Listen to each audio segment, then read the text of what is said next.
Today, we're going to break down the steps needed for us to improve our sleep and how this can make us a better athlete. Hello everyone, welcome back to the channel. I'm Josh, a medical student currently studying a sports and exercise medicine degree while training full-time for triathlon.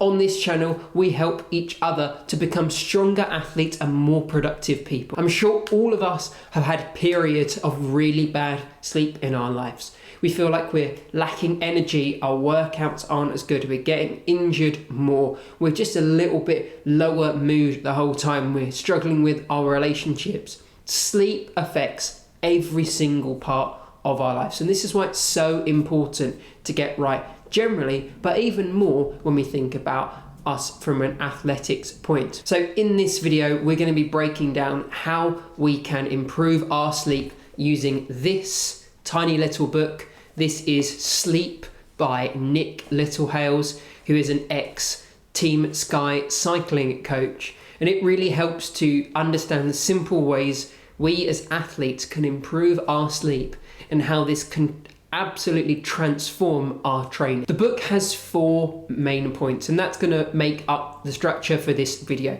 We're going to be looking at preparing for sleep, sleeping itself, after sleep routines in the mornings, and our ability to redefine naps and use them as performance enhancing tools. Preparing for sleep is often referred to as sleep hygiene, and I'm sure we've all heard again and again the things we need to do to try and improve our sleep, and they're always easier said than done.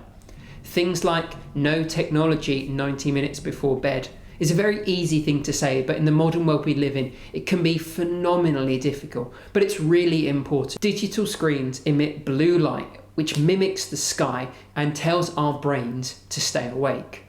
This means that we never quite relax for bed fully while we're still using our devices. In the same vein, avoiding exercise and eating 90 minutes before bedtime will also help to improve our sleep quality. Exercise produces lots of hormones that are more likely to keep us awake, and eating diverts blood towards our gut to help digest the food, and this once again will affect the quality of our sleep as we head to bed. You might get bored during this 90 minutes of no technology. I know that I definitely can, but I found that doing things like reading and stretching can really help to relax myself.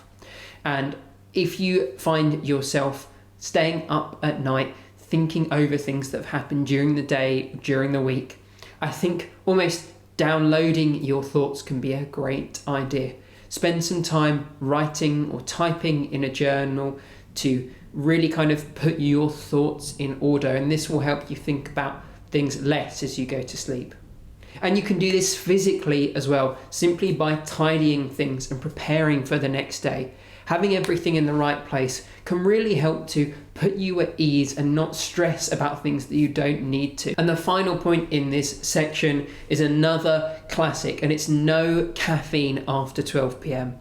Although caffeine only has a half-life of 6 hours, this means that only half of the caffeine in your body will have been eliminated after 6 hours. There's still going to be half of that caffeine left. So if you have your cup of coffee at 4 o'clock, at 10 o'clock, roughly the time that someone like me heads to bed, you're still going to be having half of that caffeine, and that's going to totally disrupt the start and even the middle of your sleep. And this can often be a way that people who get enough sleep still don't quite feel refreshed in the mornings. So as a blanket rule, what I do is no caffeine after 12 p.m. and I know this works really well for a lot of other people. When it comes to sleep itself, it can be a really hard thing to influence.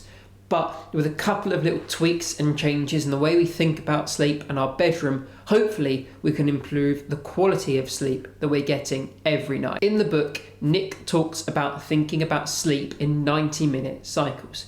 as this is roughly how our bodies will do a single sleep cycle, going from light sleep to deep sleep and back to light sleep. Aiming for roughly 5 sleep cycles a night is a really good point for basically everyone, and that adds up to around 7.5 hours of sleep, which is a really achievable number and is even less than this mythical 8 hours that everyone seems to be told to get. To improve the quality of our sleep, we can ensure that we're making the room dark by simply investing in a pair of blackout blinds. This will absolutely revolutionize the quality of the sleep that you are getting. A slightly more expensive improvement to our sleep can be our mattress and our pillows.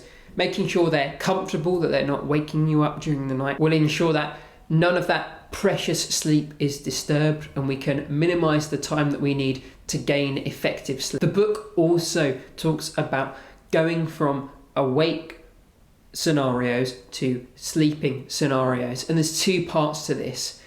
He talks about going from a warm environment to a cooler environment in the bedroom. So if the living room is a little bit warmer than the bedroom, that's a really good thing, as it helps our body to understand that the evening is coming and we're getting ready for sleep. And ensuring that there's only dim lighting in the bedroom. If you've got something like a dimmer switch or some smart bulbs or just a small lamp in the bedroom, that's a really good way of ensuring that you're kind of getting into that sleep mindset and reminding your brain that now is the time, the sun has gone down, the environment's getting cool, it's darker, you're ready to sleep, and it will make getting to sleep and staying asleep significantly easier. Now, everyone seems to love a good morning routine video at the moment, and although this isn't a morning routine, if you do want to see mine, please click that subscribe button, as I'll be bringing one of those out in the coming weeks. For general points of our after sleep section of the book, Nick argues to take mornings slower.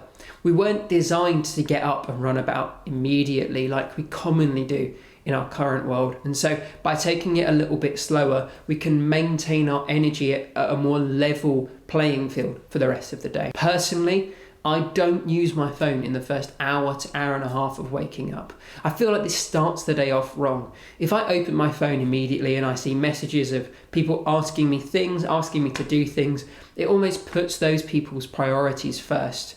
And I much prefer to spend a little bit of time doing my own thing and ensuring that I'm ready to start the day the way that I want to. In the book, he makes a great point about breakfasts. He doesn't say that we have to eat breakfast, but he makes the rather compelling argument that, having worked with a number of high-profile athletes, he's never worked with an athlete who's been successful that doesn't eat breakfast.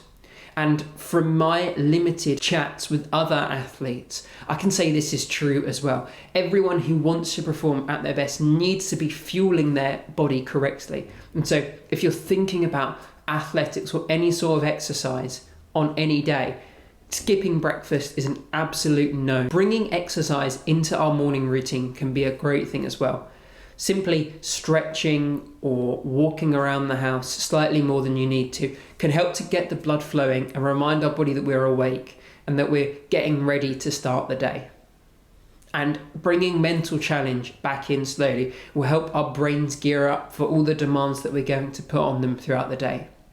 Things like podcasts or reading when you first get up in the morning help to bring you up to a point where you're more awake. Just don't do anything that's incredibly challenging too early. And finally, we're going to look at naps. And I really want to redefine what a nap can mean to you as an athlete. They can allow us a performance-enhancing boost to our workouts later on in the day, or simply to our personal life in the afternoon. And Nick suggests that the research shows that our best napping opportunities are between 1 to 3 p.m. and 5 to 7 p.m. It doesn't have to be a full sleep. Simply closing your eyes, switching off from the outside world, can really help rejuvenate our minds and our body. Using these as a break from work can be a great idea, and it will help you be more refreshed throughout the day. And Nick also argues that we should all be taking a break from our work every 90 minutes, just as our sleep cycles work in 90 minutes. We can break our days down into 90 minutes and use like meditation or mindfulness to build good practices, taking time away from our work to help with that mental fatigue that can really build up on a hard work day. And so those are the 4 main points that Nick brings up in his book, Sleep. To ensure that we are prepared for sleep, we're getting the best sleep quality that we can, we're ensuring that our mornings give us the best chance for success during the day, and that we are considering taking a nap in the afternoons as that performance enhancing boost that we very often need. If you found anything in this video interesting or helpful, please consider subscribing to the channel by clicking the button down below. I hope you can use this video to help improve your sleep, and if you want any other triathlon training information, please consider clicking on the playlist currently showing on screen.